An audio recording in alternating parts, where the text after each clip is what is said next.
Hola muchachos, bienvenidos a un nuevo video. Hoy vamos a ver y analizar una pequeña entrevista para descubrir si las respuestas de estas están relacionadas con la teoría del conductivismo.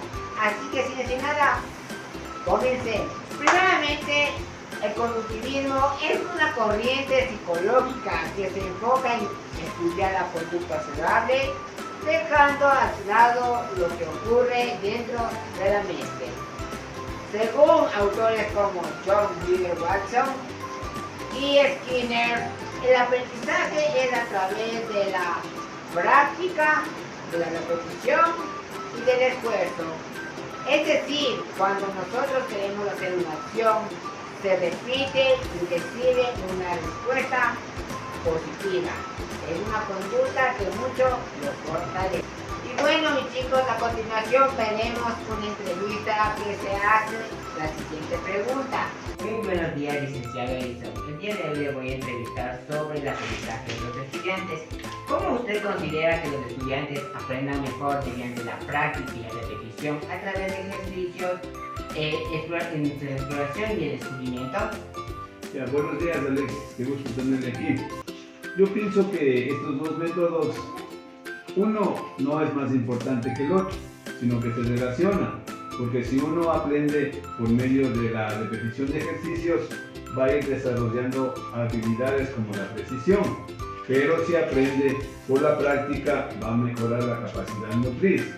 También si aprende por el descubrimiento, el estudiante va a enfocarse en el autoconocimiento para de ahí partir y mediante el descubrimiento de nuevos conocimientos ir aportando a su aprendizaje. Yo pienso que los tres deben correlacionarse y uno manejar de la mejor manera para que el estudiante mejore sus habilidades, sus capacidades y pueda aprender de mejor manera.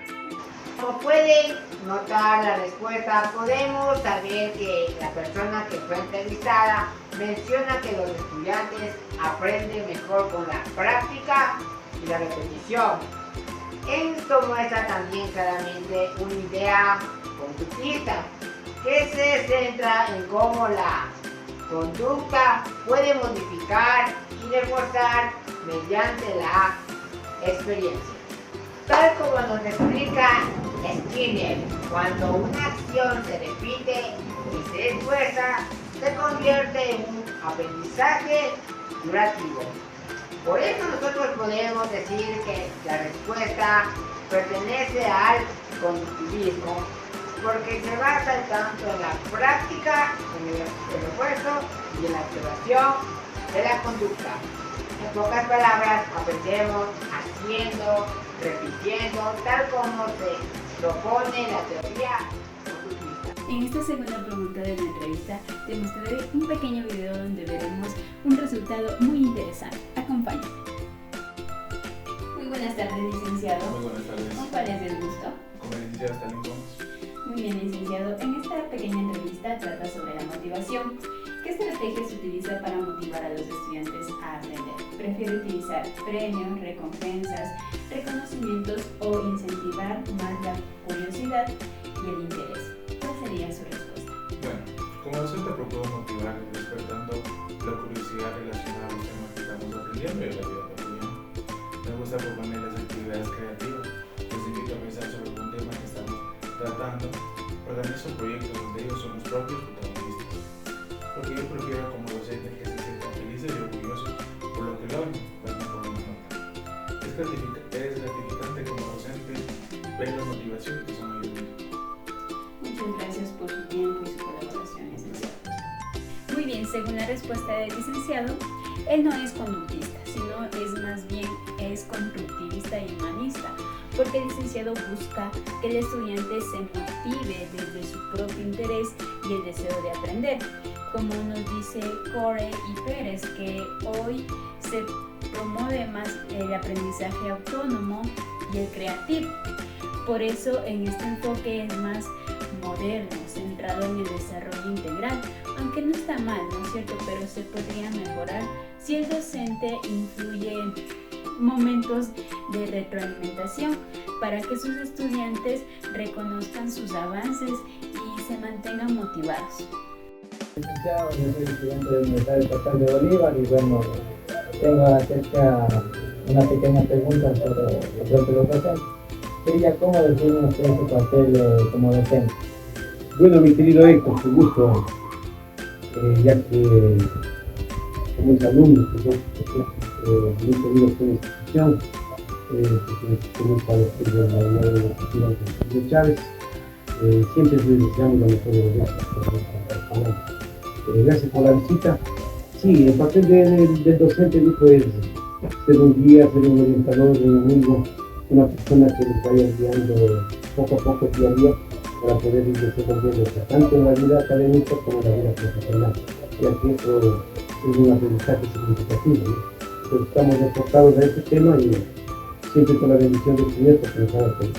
También otra pregunta sería, ¿cómo un guía que facilite el aprendizaje activo del estudiante o cómo un director que organiza, incluye y corrige conductas de manera estructurada?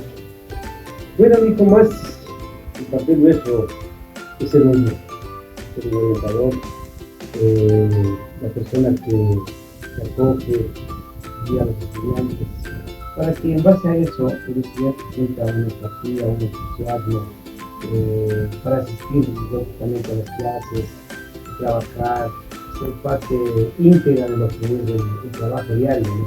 Entonces siempre uno como guía se va enfocando poco a poco el trabajo hacia lo que es el sistema educativo mismo, el medio académico, y lo que puede venir a la posterior, lo que es la vida misma. Entonces siempre se trabaja en base a eso, como un guía, como un orientador, como un amigo para poder sacar adelante el proceso educativo.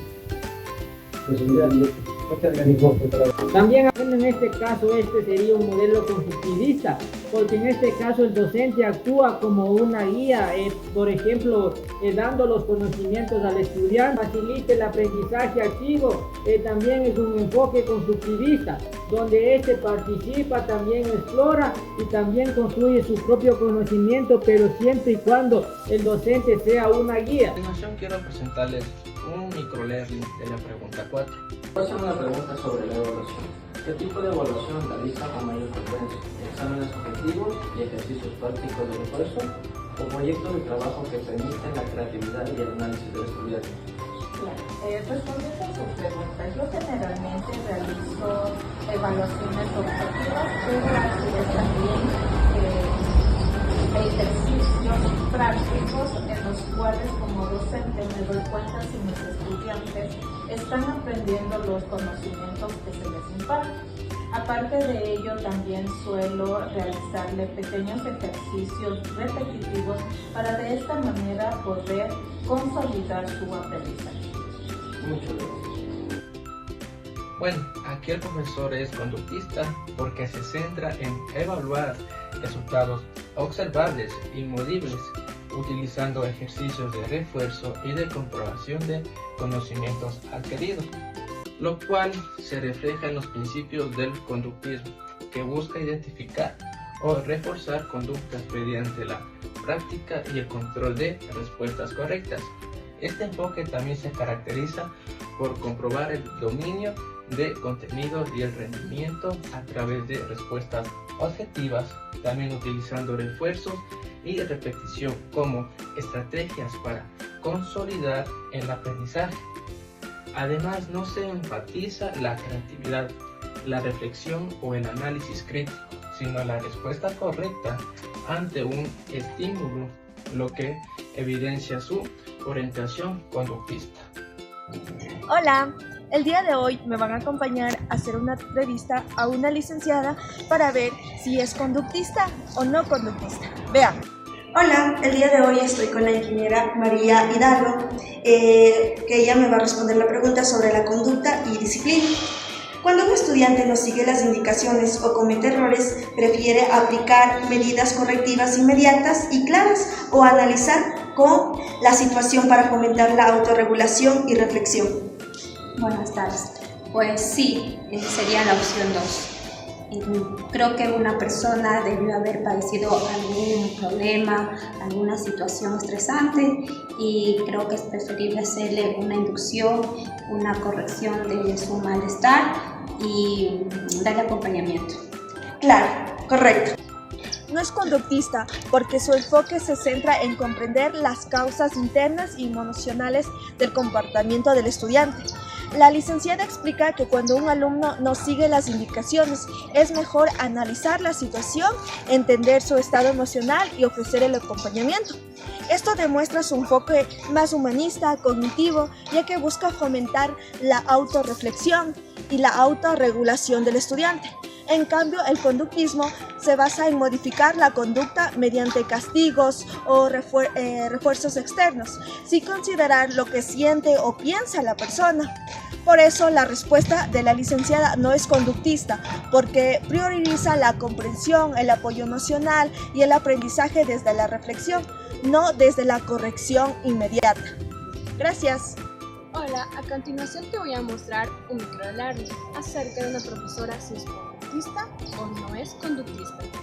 Diseño de las actividades, cómo planifica sus clases, siguiendo un programa estricto con actividades dirigidas paso a paso o adaptando la clase según el interés y participación de los estudiantes.